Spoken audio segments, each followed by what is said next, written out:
Hey there, Dan at Evolving SEO.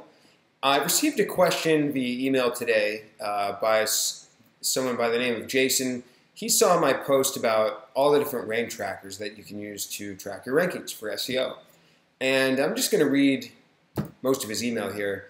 It says, I'm currently using HubSpot, Authority Labs, Advanced Web Ranking, and Models to track a bunch of keywords across numerous sites. Clients pay for all the different tools, so I just use a bunch of them. That's what I do too. I've got a whole ton of tools. Do you think rank tracking is still a good metric to track? For example, one of my clients has a main office and smaller offices in 10 different cities, so we're tracking local for each city and university.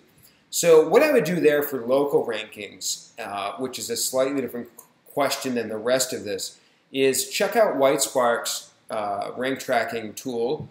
They focus on local SEO, and their tool, as far as I know, is one of the only ones that will track your rankings in each city. So for the clients with the local offices, I would definitely check out Whitespark. And then he goes on to say, I question whether the data is valid due to a personal search, contextual devices. Also, does this give the client the wrong thing to focus on? Should they be worried about ranking for X keyword or more about the one-time searches that brought on most of the business? So there are a bunch of questions there. I'll break that down a little. Whether the data is valid due to personal search, contextual, yeah. So it's not going to be totally accurate, for what everyone sees out there on the web when you're using your rank tracking tools. So the rank tracking tools, just keep in mind, I think of it as an average. So if I'm showing ranking position number 5 on a given day, I'm going to figure maybe some people saw it at 4, some people saw it at 6, some people saw it at 5. But I'm going to take that to be a rough average of position 5. And it does depend upon the type of search, the type of keyword, like all of that stuff too. So there are variables with that. So I would take the ranking a little bit with a grain of salt. It's not an exact metric. It is just what that tool saw on that particular day. And all the tools have different ways of trying to depersonalize and come up with the most accurate ranking. Personally, I do find Authority Labs to be really strong when I do any comparison. Let's say I compare to Webmaster Tools, or I do some manual searches incognito and like depersonalized. I do see that tool to be pretty accurate. It's the one that I use most often. So you just got to try it with your different clients and maybe cross-check it with Webmaster Tools, cross-check it with your own searches or with some other tools, and just you've got to find one that works for you. And then he's asking about, is this something we should even be focusing on? And the way that I view rankings is not as a marketing metric. So I think that's the first mistake a lot of people make. They view rankings just like they would view traffic for that keyword when we used to have keyword data.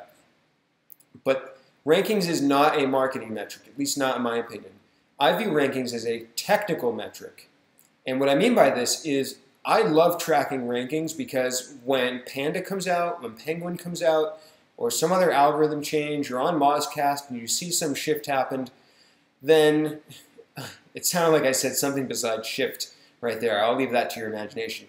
Then you can look at your historic rankings you've been tracking and see if that algorithm change impacted your site or your client's site in any particular way. And hopefully, of course, it didn't.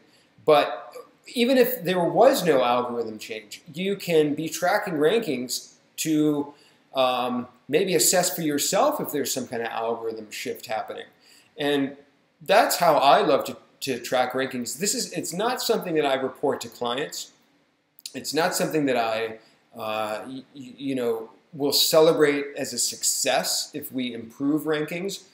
I'll celebrate it as maybe the website improved or maybe some SEO effort we were working on improved. So in that sense, it's kind of a KPI or key performance indicator, but it is not a metric of success. The other small way that I like to use this with clients is if they believe that they should be ranking for something. Let's say a client has the world's best toaster oven. They believe it's the world's best toaster oven, and they're trying to rank for toaster oven for sale, but they're not. Most often, Google is pretty good at determining what sites deserve to rank for certain things. Obviously, there's outlying cases in certain industries. But if they're not ranking on page 1 for toaster ovens, I would turn that around to the client and say, okay, this isn't, if you get to ranking number 1, we're not going to celebrate that like it's a marketing or business success. But you're not ranking there now. So what is that telling us? What is Google telling us? And Google is, according to them, trying to just reflect what users think. What is that information telling us? Why aren't you ranking for that? Why don't you deserve to rank for that yet? Is it content? Is it site authority? Is it competitors just, completely, taking over that space? Is it too competitive a space to break into in terms of the market? So I would use ranking in Google as like a really good indication of, opportunity, what you should be doing next. But like I said, not a marketing metric. I know that was kind of a long explanation. The last thing that I would mention is there are some particular niche websites that are specifically designed around ranking for certain keywords. And this usually tends to be more like affiliate sites, where somebody will design a website that's entirely designed to rank around CRM software reviews. And the whole business model of the site is to get affiliate revenue by driving traffic to that CRM software.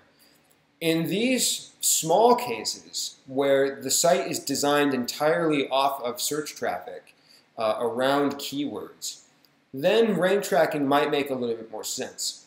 And it's something that the client or the site owner is going to be looking at a lot.